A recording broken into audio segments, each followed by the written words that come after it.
Salut les Kouribos, c'est Drag Dynast. Bon, bah, par avance, je voudrais m'excuser auprès de ceux qui attendaient ces vidéos avec impatience, les vidéos du tournoi de Blois. Mais ayant déménagé quasiment à mon retour de Blois, je n'ai pas pu faire ces vidéos avant. Et donc les mettre sur YouTube, ce qui fait qu'elles n'arrivent que maintenant. Donc je m'en excuse d'avance auprès de vous. Et je viens tout juste de récupérer une connexion Internet, ce qui explique pourquoi ça arrive que maintenant. Voilà, voilà. Donc, bah, à présent, je vais vous montrer la decklist du deck que j'ai utilisé à Blois. Voilà. À tout de suite, les Coribos. Bien, nous allons donc pouvoir commencer avec la présentation du deck. Donc, le deck que j'ai utilisé durant le tournoi de Blois était le deck Spiral Spectre. Donc, bien entendu, pour le deck, j'ai utilisé 3 dragons Spiral Spectre. Normal. Un peu important quand on utilise ce deck. 3 Mégalobrailleur X. Monstre normal de niveau 4. Donc ce sont les seuls monstres que j'ai utilisés. Après, bon, les combos Spiral Spectre, majoritairement, maintenant, tout le monde les connaît. Donc si je vous les dirai à nouveau à ce moment-là. 2 appelés par la tombe. Parce que vu que les magies d'équipement jouent beaucoup avec Dragon Spiral, important de gérer Beauté Fantôme et H Blossom. Ainsi que Ogre sans l'oublier. Un Crash Spiral Spectre. Donc lui, c'est simple. Toutes les magies d'équipement s'équipent à un monstre normal déjà. Donc voilà. Si le monstre attaque un monstre en position de défense, il inflige dommage perçant. Mais c'est surtout l'autre effet qui nous intéresse. S'il inflige des dommages de combat à l'adversaire, on peut invoquer spécialement Dragon Spiral Spectre depuis main, deck ou cimetière. Voilà. Et en plus, on change la position de combat d'un monstre. Mais ça, c'est un peu moins intéressant. Et le monstre Dragon Spiral Spectre se retrouve équipé de cette carte. Pareil pour les autres magies d'équipement. 3 ondes de chaleur. Donc quand on l'a en main de départ, c'est génial. Surtout quand on l'a 2 fois en main de départ, ce qui m'est arrivé très régulièrement. Bon, quand on n'a pas de monstre normal à côté, ça n'aide pas. Une onde de Spiral Spectre, donc même effet que quasiment la première, équipable à un monstre normal. Par contre, elle, la première fois que le monstre va être détruit au combat, il ne l'est pas. Et à la fin de la battle, par contre, la spécificité de cette carte, c'est que c'est à la fin de la battle qu'on peut appeler Dragon Spiral Spectre. Et l'adversaire devra se défausser d'une carte. 3 pacifistes, la cité Spectre. Donc plusieurs effets assez sympathiques. Déjà, elle est traitée comme Umi. Vous comprendrez pourquoi après. Elle est assez intéressante de ce côté-là. Donc on ne peut ni invoquer normalement ni spécialement de monstre à effet le tour on active un des effets de cette carte. Même si elle quitte le terrain. Donc voilà pourquoi on joue majoritairement avec des monstres normaux. Une fois par tour, si on invoque normalement ou spécialement un monstre normal, on peut ajouter une carte Spiral Spectre depuis notre deck à notre main. Et si jamais notre adversaire active une carte ou un effet, on invoque spécialement un jeton de niveau 8, type Wyrm, haut, avec 2000 d'attaque et 2000 de défense. Donc comme les monstres jetons sont considérés comme des monstres normaux, on ajoutera quand même une carte Spiral Spectre. Je pense avoir tout dit au sujet de cette carte. Oui, si, il y a là aussi une autre spécificité, que je ne vous dise pas de bêtises. Non, en fait, je vous ai tout dit là-dessus. Hop. Par contre, pour invoquer un jeton, on ne doit en avoir aucun sur le terrain. On joue 3 prises Spiral Spectre. Donc elle, là par contre, il ne faut... C'est si elle détruit un monstre au combat, le monstre équipé gagne 500 d'attaque, et en plus on infligera 1000 points de dommage à l'adversaire. Par contre, pour chaque magie d'équipement, on ne peut utiliser l'effet qu'une seule fois par tour. De recherche de fossiles, pour aller chercher Mégalobrailleur. Donc voilà pourquoi il faut gérer derrière H Blossom. De terraformation, pour aller chercher Pacifis. Une absorption de compétences, en même temps comme on n'utilise que des monstres normaux. 3 attaques furtives de mer.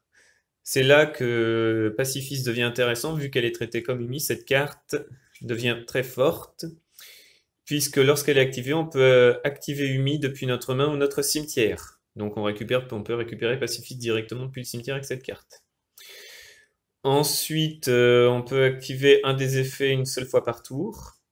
Alors jusqu'à la end phase, on peut bannir un monstre haut qu'on contrôle. Et les cartes magie et piège face recto ne peuvent pas être détruites par des effets de cartes adverses. Voilà, dont elles-mêmes. Ensuite, le second effet, au début de la dommage table, si notre monstre haut combat un monstre d'un niveau d'origine minimum niveau 5, on peut détruire automatiquement le monstre, sans passer par le calcul des dommages.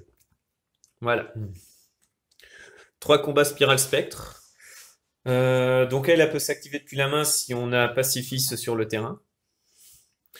Et qu'on a aussi un seul monstre normal, qu'on ait que des monstres normaux sur le terrain. Déjà, il faut en avoir minimum 1. Donc elle cible une carte sur le terrain et la détruit. Et dans le cimetière, on peut cibler un monstre normal qu'on contrôle et l'équiper avec un monstre normal, toutes les MP sur le terrain. 2 métaverses, quasiment même effet que Terra maintenant, tout le monde connaît. 2 perdez un tour, donc elle s'active que si on ne contrôle aucun monstre invoqué spécialement. Et durant le tour où un monstre est invoqué spécialement, il est changé en position de défense, surtout si c'est un monstre à effet. Les monstres normaux ne sont pas considérés par l'effet de cette carte. Et les effets des monstres à effet sont annulés. 3 puissances Spiral Spectre. Donc c'est une sorte d'illusionniste à effet avec Pacifiste. Mais en plus, ça va réduire la puissance du monstre adverse de 1000 points d'attaque et de défense. Et dans le cimetière, on peut cibler un monstre normal qu'on contrôle et l'équiper d'une magie d'équipement depuis notre main ou notre cimetière. Donc récupérer la prise qu'est au cimetière ou l'onde spirale est assez intéressant. Et enfin, 3 vigilances de champion.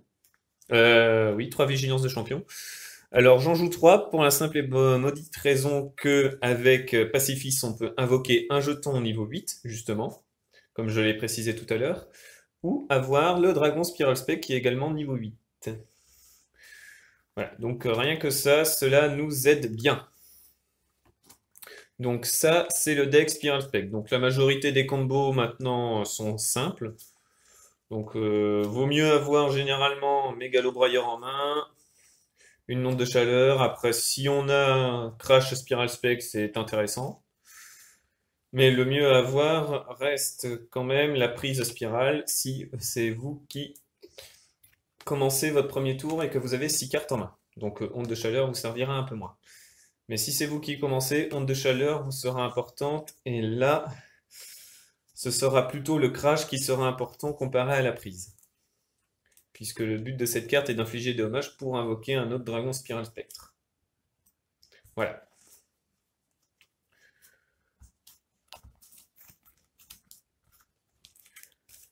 Donc en soi, les combos se suivent à la suite. Ensuite, pour l'extra deck, donc je jouais une Clara Erushka Ventrilodio, des fois qu'on affronte un deck magicien, donc du genre Altergeist avec Village Secret des Magiciens, ou les nouvelles dont le nom ne va plus me revenir. Un Link Kuribo. Vous comprendrez pourquoi après Link Kuribo, parce qu'il faut forcément un monstre de niveau 1. Une araignée lien.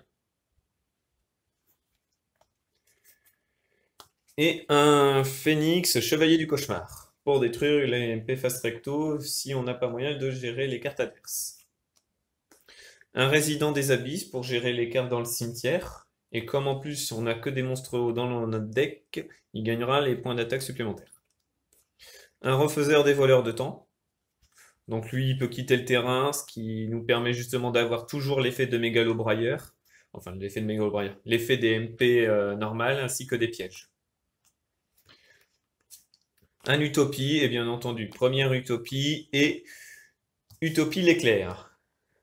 Pour terminer un duel si jamais vous le sentez mal ou que l'adversaire a des cartes trop puissantes que vous devez gérer. Ensuite, le side deck. Bon, ben là, ça va être des monstres à effet. 2 H Blossom et 3 illusionnistes. Donc pourquoi H? Ben, tout simplement pour l'empêcher d'ajouter depuis le deck à la main ou d'invoquer spécialement depuis le deck. Et illusionniste pour empêcher qu'il ait ses effets de monstre sur le terrain. Donc ces cartes-là se jouent parce qu'elles s'activent depuis la main. Donc elles ne sont pas concernées par l'effet de pacifisme. Un troisième appelé par la tombe. Ok. Par mesure de précaution. 2 balades partagées, si l'adversaire ajoute vraiment beaucoup. Un deuxième crash Spiral Spectre. 2 contrôles synchroniques. Comme je ne joue aucun synthoniseur dans l'extra, comme vous l'avez vu, cette carte peut être très très forte et m'a sorti déjà de bien des misères. Donc vous payez 1000 points de vie, c'est une magie rapide, et vous prenez le contrôle d'un monstre synchro que votre adversaire possède jusqu'à votre prochaine end phase. Donc plutôt intéressant si vous l'activez durant le tour de l'adversaire. Bien entendu, pour activer cette carte, vous ne devez avoir aucun monstre synchro sur votre terrain et dans votre cimetière.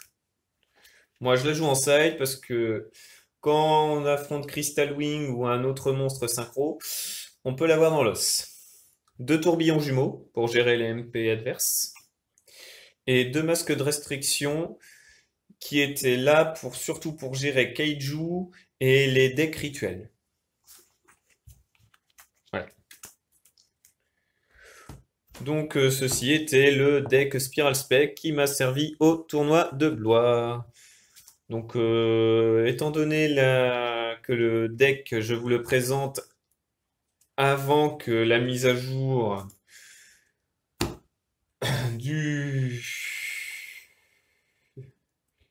la mise à jour des cartes limitées, donc faudra très certainement que je retravaille le deck depuis, et comme il y a eu 2 nouvelles sorties, bah ça nous change pas mal de choses. Pour Ibo, je vous dis à la prochaine et à très bientôt, et continuez à suivre les cartes et bon courage pour la suite. Salut les Corribo!